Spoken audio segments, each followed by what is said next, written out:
环球大战线深入世界最前线，全球各地的观众朋友，大家好，我是叶思敏。今天节目一开始，我们先欢迎国际情势专家赖岳谦老师。主持人好，观众朋友大家好。前国安会副秘书长杨永明老师。思敏好，各位朋友好。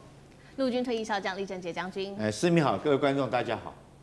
好，观众朋友，今天节目一开始记得帮我们按赞，并且写下热推2个字，或者是按下热推键，并且告诉我们你在哪一个城市来做收看的，我们跟你做更多的互动。今天节目特别来关心到的是伊朗，现在说呢，他要出动可怕的武器。今天我们会来解读一下他所说的可怕的武器是哪一款呢？难道是反舰飞弹吗？现在让美军吓破胆了。川普在这个时候着急了，也怒呛说不当好好先生了。接下来他会出动什么样子的动作呢？伊朗现在说靠3盟友可以突破在荷姆兹的封锁。今天就这些议题，我们都会一起来做关心。好，今天有3个火线话题，一样呢，我们会请来宾帮我们特别做解读的。首先，刚刚提到的伊朗说的，在荷姆兹海峡，他这边会出动可怕的武器。现在点名有可能出现的武器，有没有可能是这一款呢 ？CN-302超音速反舰飞弹，还是纳奇尔15，还是水下自杀无人机卡利亚？这些会对美军的航母构成威胁吗？第二件事情，我们来看到为什么呢？在此刻敏感时机，福特号航母却传出撤离中东了。另外，美国民众非常不满的事情就是250亿美元都用在战争上，这样子的一个金额等于是 NASA 1年的支出啊。那为什么在这个时候航母要撤出中东呢？难道川普要退出这场战争，并且单方面宣布胜利了吗？这是第二个问题。最后，我们今天会来关心到的是，现在说伊朗的背后有3股势力在支持着他，不管是来自于中国，或者是来自俄罗斯的影子舰队，或者是巴基斯坦在陆路上，在贸易上的协助。那么在这样子的一个情况之下，美军的长期封锁战还能够撑得住吗？今天就这些议题，我们都会一起来做关心。好，刚刚特别提到伊朗说呢，他手中要握有的就是各个可怕的武器，要来对付美军哦。那这些武器，我们现在来做拆解，可能是哪一款？先来看这个有可能的 CN-302超音速反舰飞弹，它是中国鹰击12飞弹的出口型呢，并且对这些船舰具有非常大的杀伤力。根据了解，它主打的就是超音速突防，专门打军舰、航母战斗群高穿透、高饱和的攻击力量。先前说伊朗有向中国购买，但是已经被中国大陆给否认了。第二件事情，有没有可能这一次他出动的就是隐形的水下无人机呢？因为现在根据了解，伊朗至少有包括了它的纳奇尔1跟5，还有攻击无人机这一款叫做卡利亚，3款都是自杀式的水下无人机，对船舰有极大的威胁。最后我们来看到的就是除了武器的升级，真正卡住美伊和谈的，当然就是我们熟知的核问题。川普到现在持续的要求伊朗必须永久放弃浓缩铀，并且交出这一些浓缩铀的库存，甚至连普丁他表示他愿意代为替这个伊朗来保管核的浓缩铀，但是仍然遭到川普给拒绝了。当然，伊朗方面仍然是坚持他要继续的不放弃核武。伊朗手中可怕的武器可能是什么？李将军怎么看？我认为说是，如果说 CM-302这款超音速这个飞弹可能是伊朗拿来吓唬美国的哈。我认为中国在目前所扮演的角色，它是一个斡旋的大国，在这个时候，它不宜将这种具有高度杀伤性的武器提供给伊朗，因为如果说伊朗有了这种武器，它可以更轻易的封锁荷姆兹海峡，任何经过荷姆兹海峡不论是军舰或者是商船，因为这个超音速导弹对这个海面的攻击，它的射程有到2到300公里这么远。那如果而且是超音速的，美军自己很难拦阻。如果说伊朗真的有了这款武器，打击到了或者甚至于击沉了美国的这种军舰，一艘军舰来讲的话，可能之后的问题就不是说伊朗跟美国战争的问题，而是美国跟中国的问题。所以我认为中国是不会提供这款武器给伊朗，但是伊朗极可能可以自己研发的这种水底的这种无人机水底的无人机它等于类似一种水下的鱼雷这种性质，而且它又是具有 AI 自己智慧性判断的水下鱼雷。那它的攻击的距离，其实我认为它也不亚于一颗水雷。那它的鱼雷，它的这种作战的性能来讲，甚至于要比这个一般的鱼雷要好。在这种状况下，我认为它的水下无人机的可能性是比较高。那这个主要是因为它是他自己伊朗自己研发的，那不受这个国际的这种约束，所以它有这种武器的可能性更高哈。那我认为福特号极可能现在就撤入中东地区，为什么？因为现在布希号已经到了嘛。那我认为对伊朗来讲，不需要用到3航母，尤其是说美国的态度，川普极可能想找个机会就这个结束这场战争。那在这种状况下，他如果说将3艘航母都部署在这边，除了浪费兵力之外，也是很烧钞票的事情。对。那最主要的，我认为福特号，因为前一阵子这个我们都知道它洗衣房失火的事情，还有马桶堵塞的事情，我们也分析过了哈，主要是官兵的士气很低落，长期的在海面部署。如果按照从那时候到现在已经超过900天了，那这么长时间的部署，其实对官兵身心都非常的疲累。更正，超过9个月的部署，其实身心都非常疲累。所以我认为，如果说布希号到的话，极可能让福特号就返回重新做整补，因为如果按照这个航母战斗群，它一定是1/3的时间担任部署，1/3的时间做大修，还有1/3的时间来做整备跟这个人员的训练。所以我认为福特号这个应该是要回去的。那美国，我认为在这场战争里面，就军事上来讲的话，它现在陷于两难。同一件事情，可能各位都没有注意到，我反而注意到了。那时候美军扬言，除了3航母之外，还有2个两栖战斗队哈，包括迪里波里号跟全斯号要赶赴到这个地方来，还有我们经常在讲的美军第82空降师，对，会不会到这个地方来？那为什么现在我认为说，对这个要发动地面作战的可能性大幅的下降？因为倒不是美军不想打，而是他被牵制了。各位可能会觉得奇怪，为什么我说他被牵制？他被牵制在哪里呢？大家去看看现在全斯号的位置，他现在还停留在关岛。你看看布希号都绕过整个非洲，已经赶到了这个阿曼湾。那为什么全斯号过一个太平洋而已，却没办法，连太平洋都没有办法过，更不要说南海，更不要说穿过马六甲海峡。那为什么现在停留在关岛？我认为跟这个美日菲三国现在在这个吕宋岛这边实施肩并肩演习。那中国为了回对这次演习派了我们知道所谓辽宁号的航母战斗群，总共带了14艘的舰艇在这边。除此之外，还有另外一个以107遵义舰为首的这个战斗队现在也在吕宋岛的东边对吕宋岛形成包夹之势。于是最让美国跟日本担心的是，这个辽宁的舰队里面带着有071、072、075等2栖作战的舰队。那如果说这个解放军利用这个空隙的时间，不管是在东亚任何一个地方，真的是实施2栖突击登陆，那美国在东亚地区已经形成一个兵力的空虚。它原来在这边的是迪里波里号的2栖攻击舰队嘛，那第31特遣队那已经都到中东地区去了。它现在在亚洲地区可以说是毫无部队可用。如果说一旦真的在这边有任何状况发生，它会没有可以应变的兵力。所以我认为全斯号这个时候是停留在关岛，是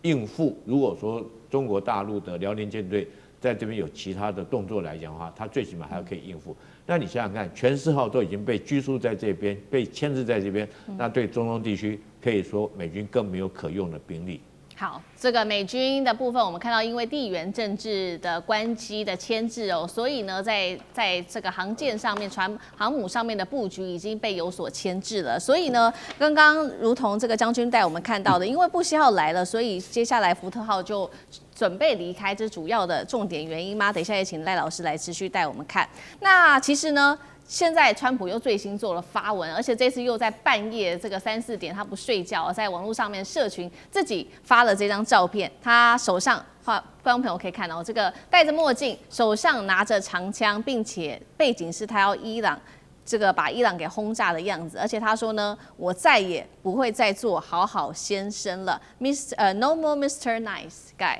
好，这个现实的状况就是我们来看到，但是五角大厦最新向国会说明的，说战争的花费实在是太高了，多少呢？250亿美元等于8000亿台币，是 NASA 1年的整个预算，而且这个数字根据了解可能还被严重的低估。但是美军的动作也很奇怪，我们根据这个媒体收到最新消息说，美方已经要求将极音速飞弹部署在中东，这是美军首次部署此类的武器。为什么会做这个动作？等一下也请赖老师帮我们解读一下。那川普的民调现在创下新低哦，34%的新低。那现在根据了解，川普已经命令情报单位针对单方面宣布战胜伊朗可能呢来做一个评估，是不是就干脆自己这样做宣布好了？那赖老师这两个问题怎么看？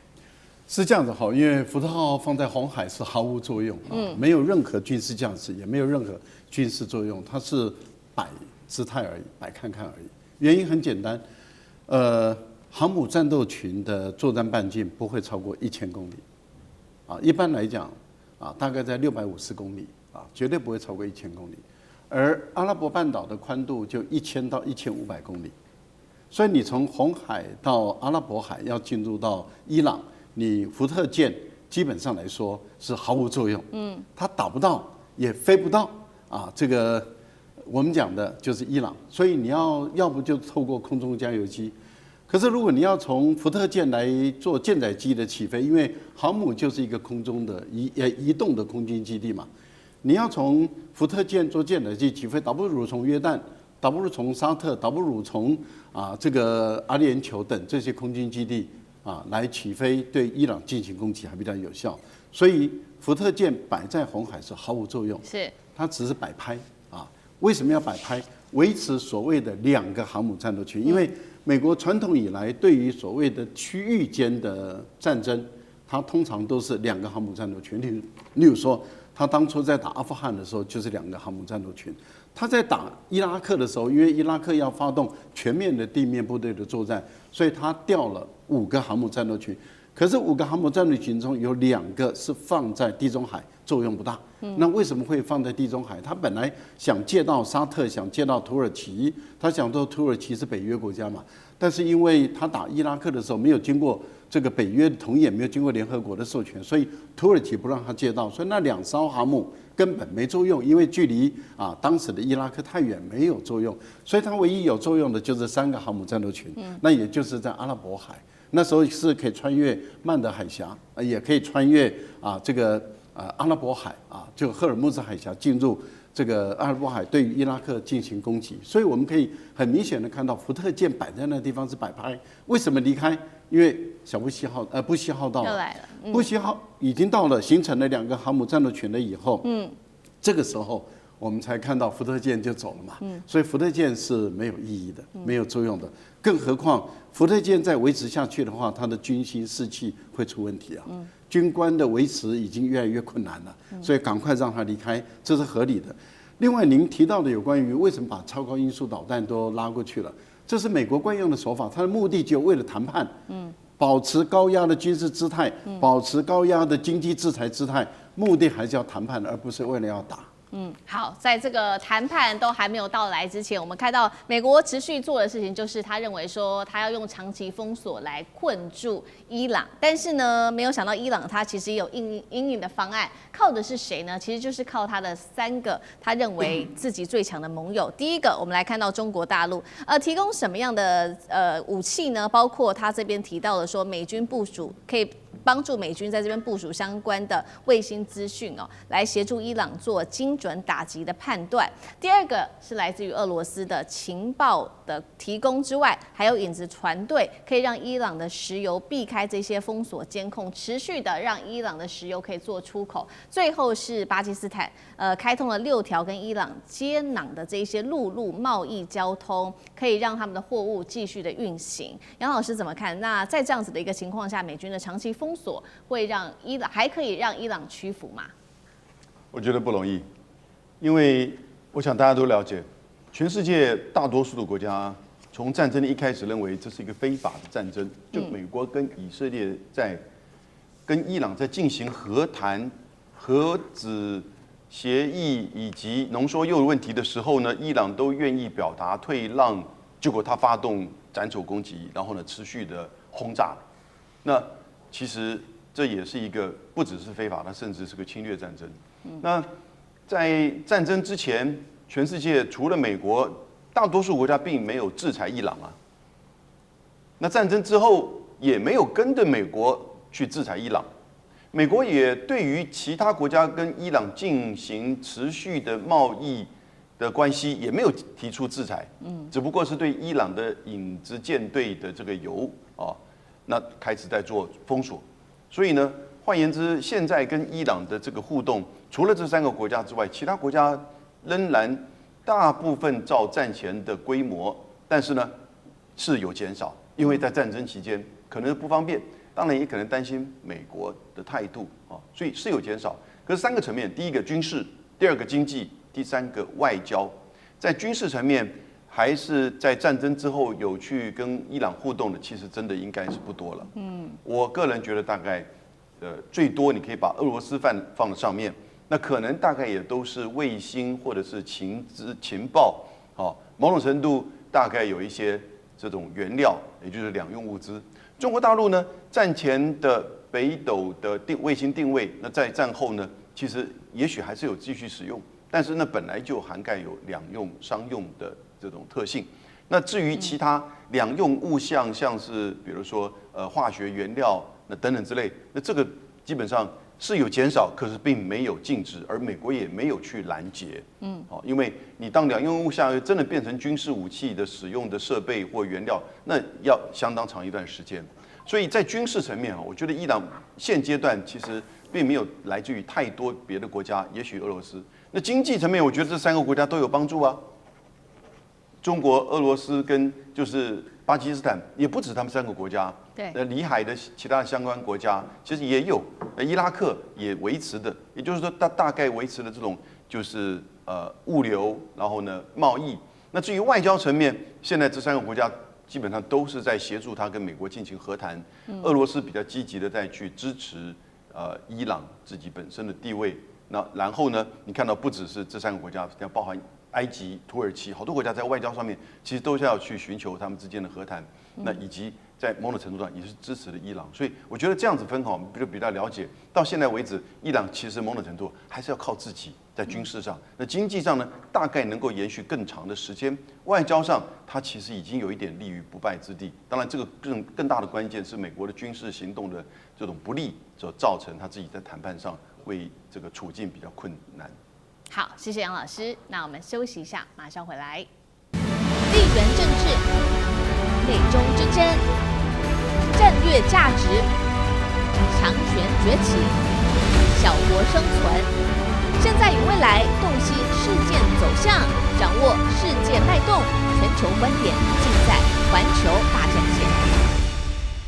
巴拿马运河现在是全面的开战了，尤其今天要来看到中国大陆的大动作、反制动作是3连击哦。等一下我们会一一来看到一项一项的3连击，打爆了美国在这边的布局。另外，等一下会来特别看到是招商局在这个时候出重手，要重塑整个港口的版图能不能做到？等一下就这些议题，我们会一起来做关心。我们现在看到的是全球另外一个非常重要的运输航线哦，包括了巴拿马运河，现在呢被推到中美对抗的最前线，直接要打的就是这一场经济战、航运战。港口战，我们现在来一一解读。最新动作是美国呢这一次出重手，联手了6国啊，突然间说要高调的力挺巴拿马，并且一起指控中国在这方面政治化海运，还有侵犯主权。美国找的6个国家，包括了玻利维亚、哥斯达黎加等等的国家，一起对中国做出反制。那我们看到中国大陆最新的回应，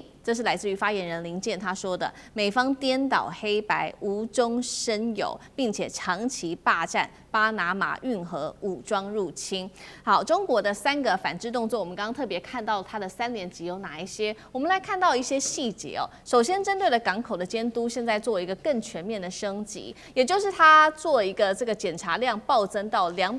62艘，滞留率也暴增，还有每日的滞留费当然也会跟着提升，费用大约多了5到10万美元，滞留时间拉长，影响的当然还会有运价跟保险费都会跟着一起上升。那长期下来，船东也会考虑是不是要做避险来转期呢？冲击巴拿马整体的结构。第二件事情，我们来看到大陆，它现在也决定它的航运的路线要全面的做调整，也就是中国航运改道已经不走巴拿马了。现在呢，中原海运立即停止在这边所有的港口的进出哦。那么严重的也会影响到巴拿马的农产品，像是他们的香蕉、凤梨等等非常热门的热带水果，70%以上的出口市场现在说遇到重挫。连带也影响到接下来本来有一个14亿美元在这边的新项目投资。最后，我们来看到中国大陆在法律战上面也祭出反制，警告包括了马士基还有地中海航运退出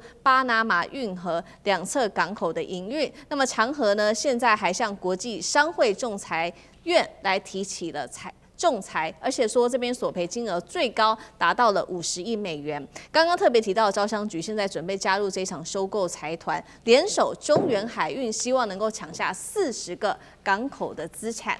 节目一开始要特别请教赖老师来看这一波美国为什么突然间要高调声援，是不是代表巴拿马运河他们自己撑不住，中国在这边不断的给的压力？那刚刚看到中国的连3招反制，赖老师又怎么看？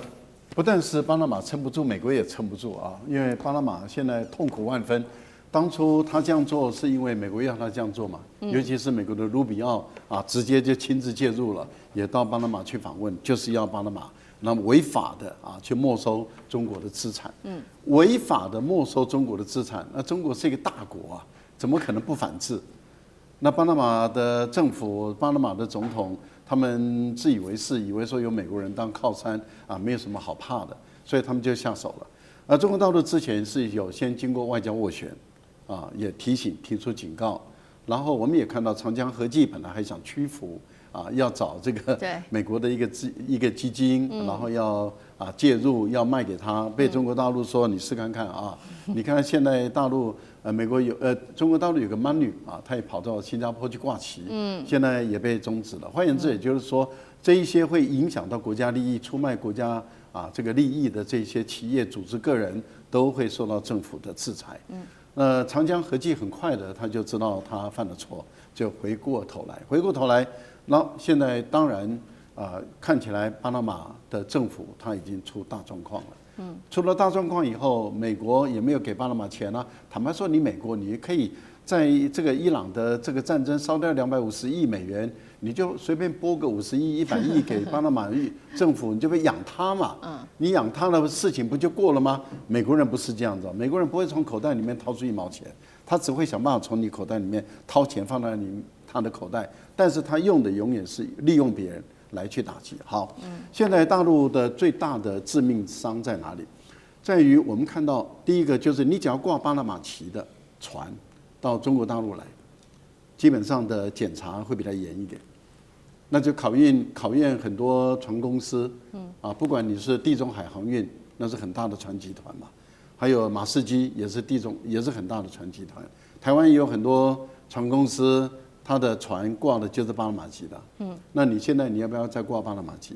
你只要挂巴拿马旗的船，你到中国大陆来，那你靠港停，那检查的时间就很久了，你负担的成本就越来越高了。我觉得这个对于巴拿马的政府来讲，它的财政收入会影响很大。为什么？因为会有很多的船公司开始不挂巴拿马旗，一不挂，你的财政收入就减少。我觉得这是一个致命伤之一。第二个最大的致命伤是在哪里？港口的营运。巴拿马的运河依靠的就是港口营运，而港口营运中有3大港口，其实3大港口都是很赚钱的港口。那也就是说，给地方的给巴拿马政府财政赚很多钱的港口，2个港口就是长江合记的这个港口，一个就是中原海运的港口。为什么？美国的船目前来讲，经过巴拿马运河的船最多的排名第1名的是美国。可是美国走比较多的是军舰，因为它的军舰不断的穿梭这个水道，所以对于美国来讲的话，它不付钱的，它不付钱的，因为它现在要求巴拿马政府不能收美国的军舰的过运河费，所以美国使用量排名第一，第2名的是中国大陆。那中国大陆现在不走这条航运，那你想，巴拿马政府会损失多少？对。第3个就是有很多的船走这边的时候是靠的中国的港口跟香港的港口，那也是中国香港的港口，而他们是最有效率的港口。那换言之，也就因为有效率，所以它本身的吞吐量是大的，货运的整载量是大的，所以巴拿马政府的财政收入跟经济发展是繁荣的。好，这2个港口当初会被巴拿马这样弄起来的时候，是跟马士基还有跟地中海航运有关。他们说你没收以后，我来帮你经营。现在中国大陆把这2家企业的老板请到这个家里办公室来喝咖啡，应该是喝中国茶了。那喝完中国茶以后，我们很明显的看到这2家公司，你要不你就是整个失去中国的港口的营运，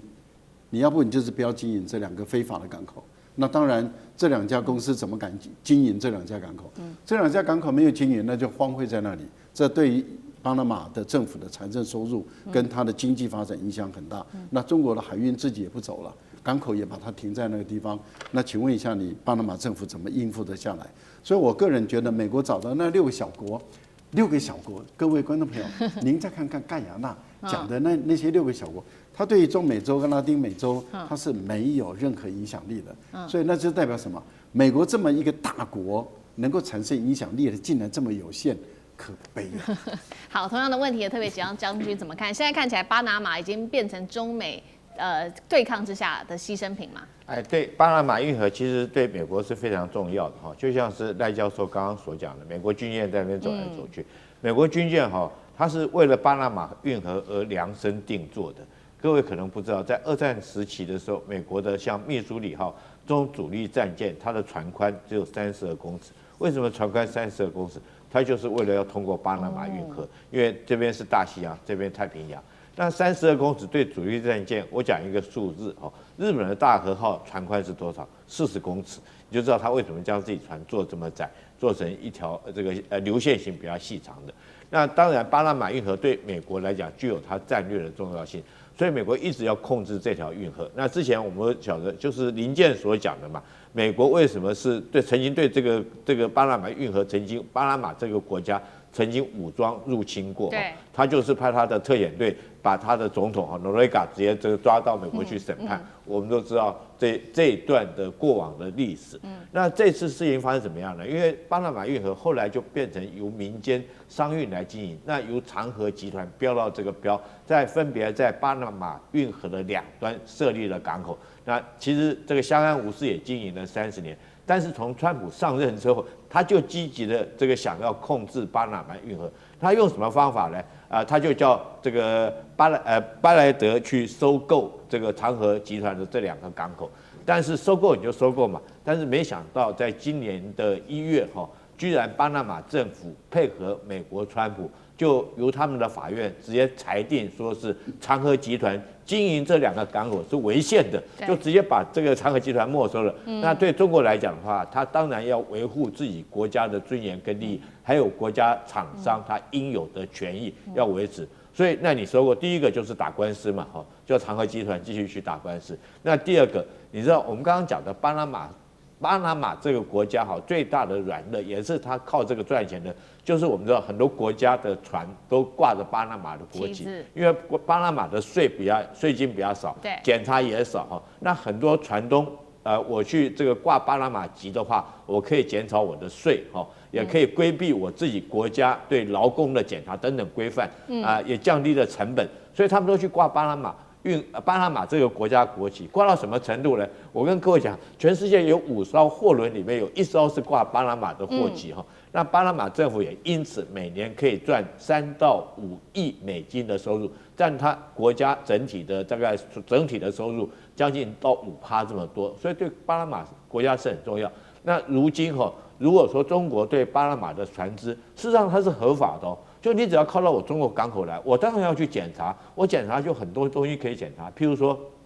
你的消防栓这个还堪不堪用，有没有坏掉？那你船上的船员劳工体检有没有过，有没有按照规定等等。如果说这些都检查下来，当然第一个就会耽误到这个船往下一个港口运输的这种航程就会 delay 到，那这个 delay 到影响就很大，因为我譬如说船东是一定是，譬如说上海港口靠完了以后，它可能下一个港口到日本东京，然后再下一个港口到这个美国的某一个地方。那如果说中间有一个环节 delay 到了，那后续就会 delay 到，那就会增加这些船东的营运的成本，也会增加它的这种保险费等等哈。所以对这些船东也非常的不利。那中国用这一招确实是非常高明了。那紧接下来就看巴拿马这个国家在这方面服不服输。如果说是不服输的话，我想中国还有后续很多的这种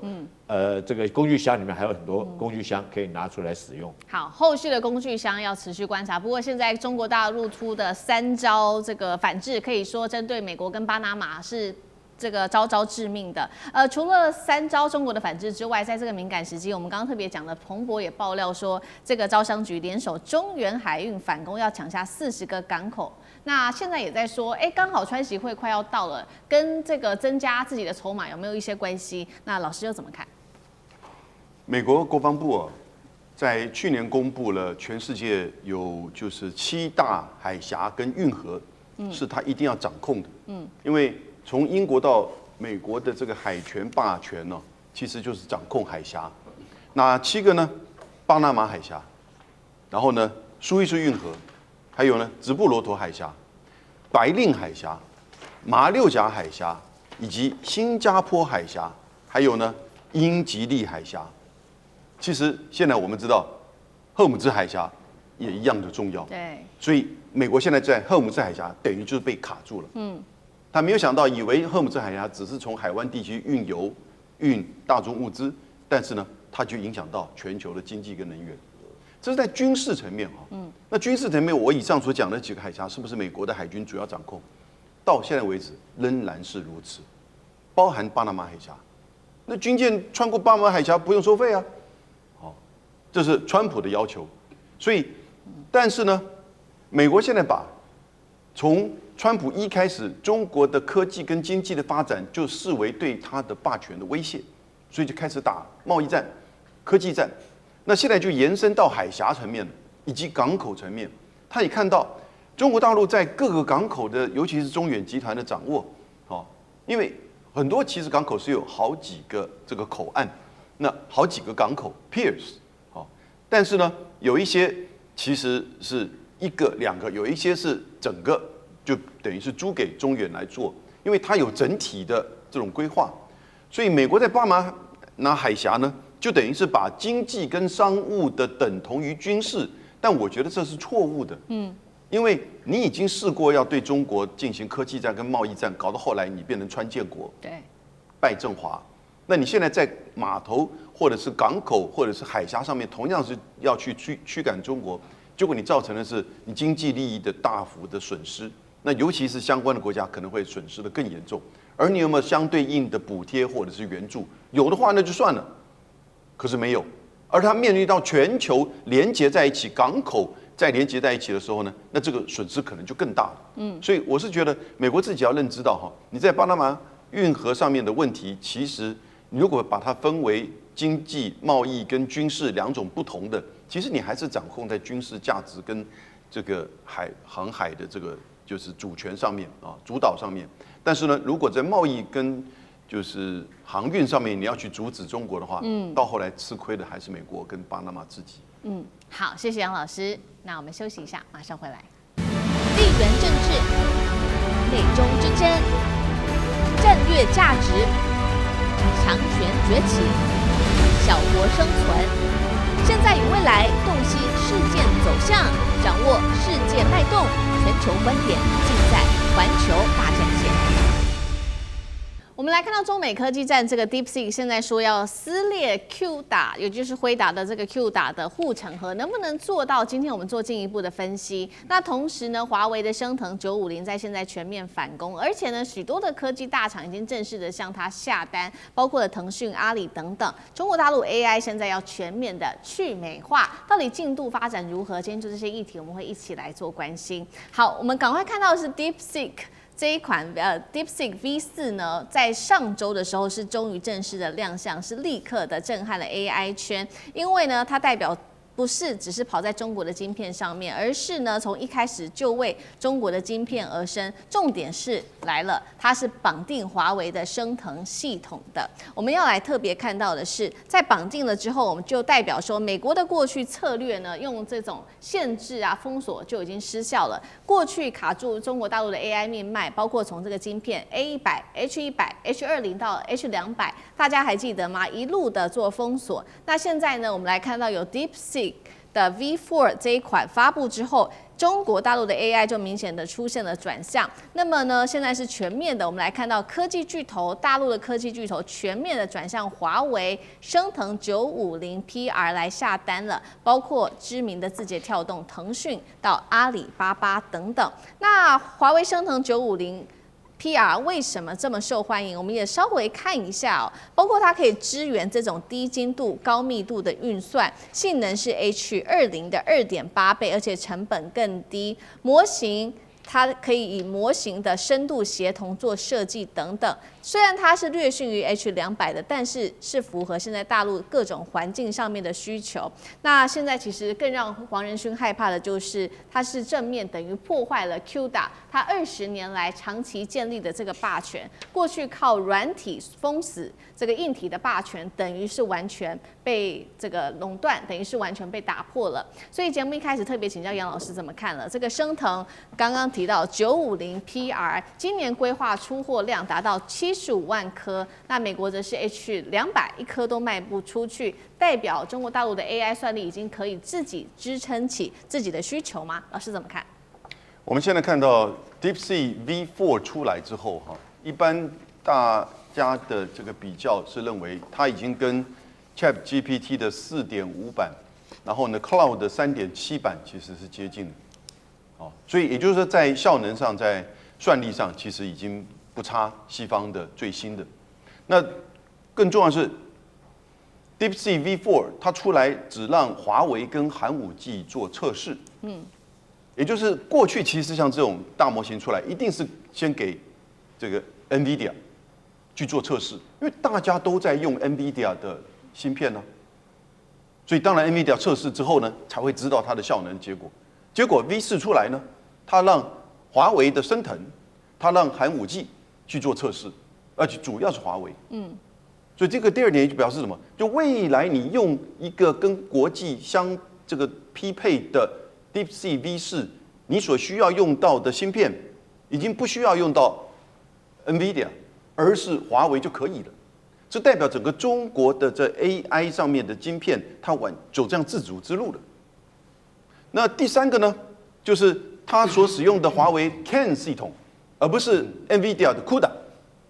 所以你整个架构又不一样了。所以从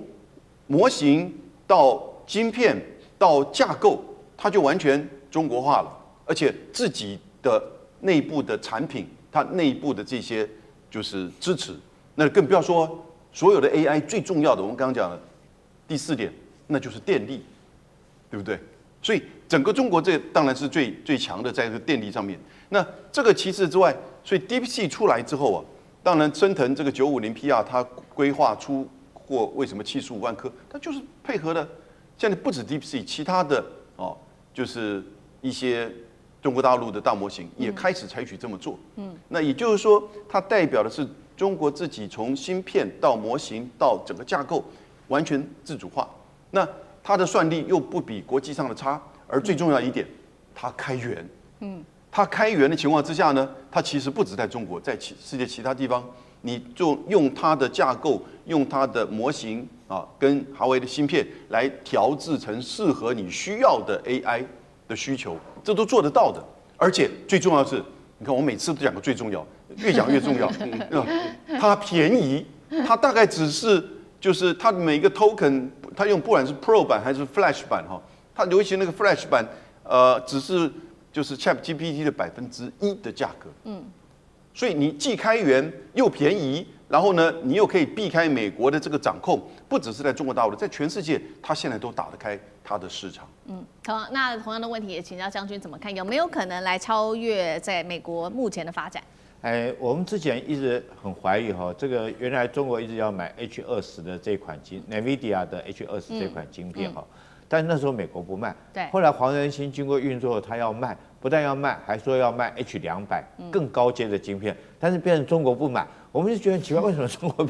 要卖给你更好的晶片你不买？现在答案出来了哈，DeepSeek 它在4月24号的时候才开始上架，但一上架，黄仁勋就出来讲。这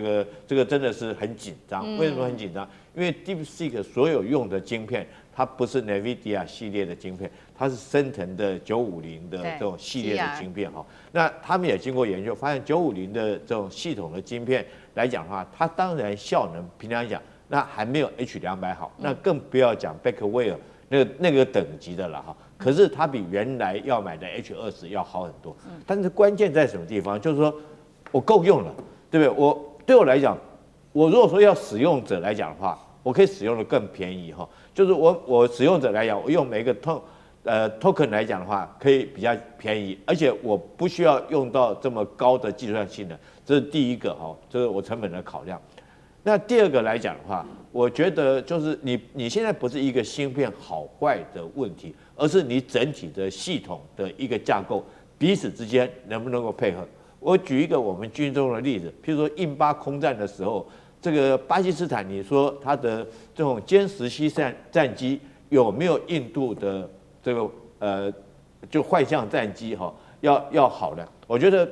这还是有点落差了哈。一个是4代战机，一个是4代半的战机哈。可是为什么巴基斯坦可以打赢？因为它是整体化的空战系统，它除了战机本身之外，它还有地面的雷达，还有预警机哈。整体来讲的话，构成一个整体化的空战系统。最主要的是它的 PD-15导弹。那反观这个印度的空军来讲，它是单打独斗的。那晶片也是这种道理。我虽然说我这款晶片这个950这个 PR 还不见得比 H200好。可是我整个系统架构在一起的话，我可能优化于你，尤其是说，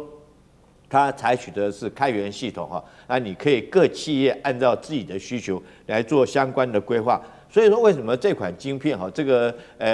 这就是这个950 PR 晶片一出来以后，在 DeepSeek 这个 V4一上架之后，大家发现它功能之后，包括到中国日捷跳动、腾讯、阿里巴巴3大网络的这个公司哈。都赶快去问定价，就要抢买这种系统。我觉得这也是中国有这个底气哈，不跟这个美国 NVIDIA 再买晶片。所以说我跟你讲哈，黄仁勋这时候真的是非常的紧张。好，所以大陆这一次不只是打一个晶片战而已，包括整个系统架构啊，到它是整个开源的体系。那这个 CAN 就是这个华为的这个系统，到底说要多久才有可能取代辉达的 QDA？ 这个也是一个问题，因为 QDA 存在的霸权已经20年了，有没有可能打破？那赖老师又怎么看？华为没有要打破，也没有要取代因为 QDA 已经20年的一个架构。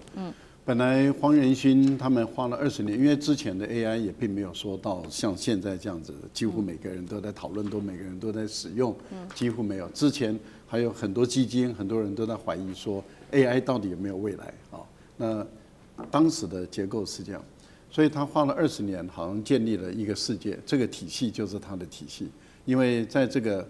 QDA 的系统内，它做了一个架构，所有人都在这个架构内来写这个 AI 的程式等等。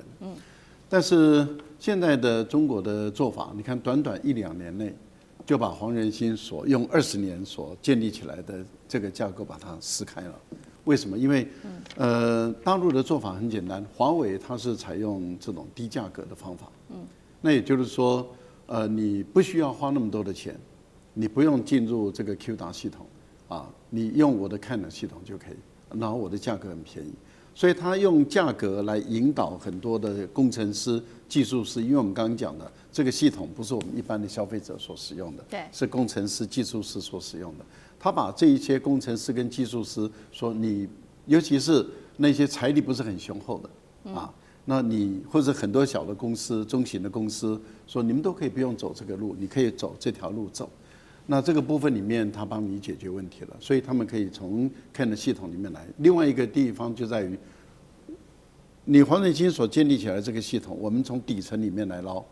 那所以它等于是从底层的语言系统里面的结构绕开了。这一绕开，我们看到，那就是很多人他是不需要被黄仁勋绑在一个闭源的系统里面，它可以走入开源的系统，因为它跟 DeepSeek 已经结合在一起了。我觉得这是它的第二个一个策略啊。那这样的一个大战略就使它占有一个优势了。为什么？因为黄仁勋所建构起来的这个物理的东西，也就是说它的极限已经越来越接近了。那也就是说，在硬体这个部分，它能够在释放出在产生的功能，事实上慢慢的在萎缩的情形下，我们看到软件的功能在扩大了，也就是软体的 AI 的软体的功能在扩大的情形下，事实上现在所提供出来的越来越多的服务都绕开的这个 CUDA 的这个语言架构，开始走别的指令架构的时候，那我觉得情况已经开始产生变化。现在大家所发现的就是说，开源的结构比闭源的好。那所以越来越多欧洲、亚洲很多工程师不走闭源的，走开源的，这是第一个。第二个就是 DeepSeek 它所提供的服务是我很短的时间内一直更新版本，现在已经到8.0了，那还得了啊？那你美国的慢，我那个中国的快，那大家为什么要走你闭源的，而且还要慢？大家走开源的，而且还要快，那最后当然就是价格取胜嘛。所以我个人觉得这条战争的路其实态势已经出来了。美国不再具有优势了。黄仁勋再不赶快攻进中国大陆市场，它的市场也会被取代。好，谢谢赖老师。那我们休息一下，马上回来。地缘政治、美中之争、战略价值、强权崛起、小国生存，现在与未来洞悉事件走向，掌握世界脉动，全球观点尽在环球大战线。好，真的挡不住了吗？中国大陆的汽车哦，这次要绕道攻美，全面爆发。尤其现在我们知道中东的地缘政治导致的油价现在战火助攻哦，电动车卖得更好了。那包括现在美汽、福特说要倒戈吗？希望找上中国大陆的吉利一起来合作打入美国的市场。另外就是有这个网友特别秀出来3万美元而已就可以配上这个大冰箱跟大荧幕，网友吓坏了。我们今天就这些议题会一起来做关心。好，赶快来看到现在大陆的电动车真的是声势非常的浩大，尤其我们要特别来关心到一位34岁的美国的这个 YouTuber， 他叫罗伯逊哦，他就带团，一个人收费是399美元到北京车展上面去看车，而且去亲身体验这些车。他带的团员来自于澳洲、纽西兰、阿拉伯联合大公国等等。我们来看一下现场的最新画面。好，这个就是他带团哦，亲自到这个现场去看各种汽车，并且乘坐这些汽车的画面。那么团员也惊呼说：“没有办法相信美国政府不让这款车在我们的国家里面做贩卖。尤其呢，他这一次刚刚在画面上，其实我们如果特别注意到，有一台车是这个豪华的 SUV 车哦，那被发现到说上面呢有这个大荧幕啊、后排的冰箱跟完整的配备，而且价格只要3万美元。”路透社报道说，这个呢，在美国一台新车的价格，在中国是可以买到5台的电动车的。那我们也特别来看一下呢，其实路透也整理出了说，在这次车展上面呢，备受关注的就是这一种CP 值很高的这一些电动车，而且的售价最低起价只要1.2万美元，换算新台币大约就是30几万新台币而已。受欢迎的5款车，包括了有来自于吉利的，还有50宏光的这个 Mini EV 跟比亚迪的各种车型哦，这售价都是落在大约1.2万美元左右而已。也难怪这个网红现在还可以收费带团去中国大陆亲自体验，那变成了另类的观光潮跟消费热潮吗？赖老师怎么看？我觉得美国越打压啊，美国越封锁，不让美国的消费者使用中国的这个电动车，那美国的消费者他们就越好奇中国的电动车到底是怎么样子啊？这个就是反行销啊，也就是说你一直要压制我行销，然后车商自己不用花钱，竟然是这些消费者自己花钱啊，然后自己跑去看了以后呢，透过网红，网红他本身也可以带动他的流量。所以是双收双赢多赢的一个局面。结果这个讯息就不断的透过网络就不断的销售出去了。我在去年的时候，我从重庆我搭了问界8啊，那时候由他们的副总裁康先生啊，他特别赶到从上海到重庆，